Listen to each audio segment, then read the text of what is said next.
Hello, my name is Ching Li, or you can just call me Peggy. I moved here from Hong Kong almost 6 years ago because my husband works here. We have a girl, and she's in grade one. She will turn 7 in March. Before moving here, I used to work in the purchasing industry for almost 10 years back home, and now I work at Superstore on weekends.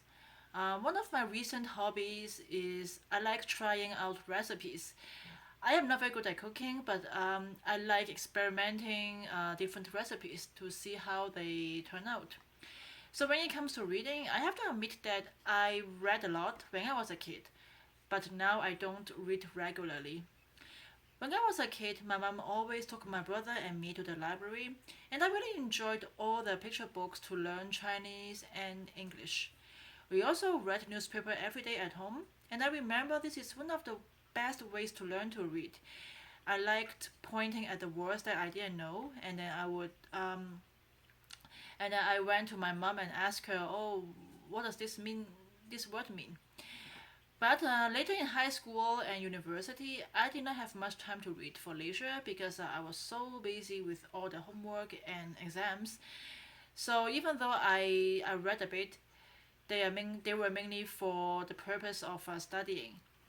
And in recent years, the books I mainly read are about parenting or how to discipline a child, something like that. But on the other hand, I like reading books about language and culture too. And lately, I've been reading this book called How Language Works by David Crystal, who is a very famous linguist.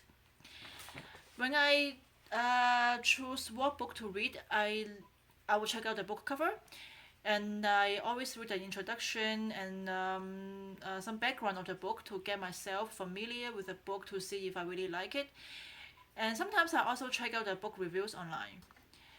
And when I read silently all the time, but sometimes I don't remember what I read.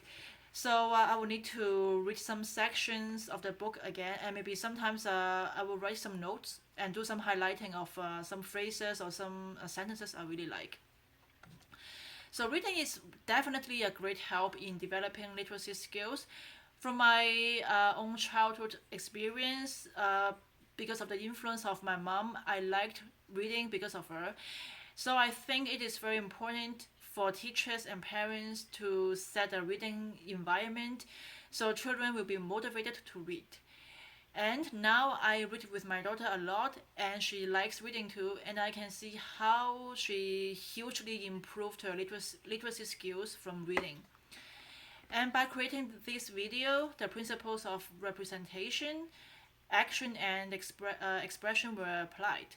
For representation, because before doing this video, I I had to do the reading attitudes inventory to comprehend what is required in this assignment.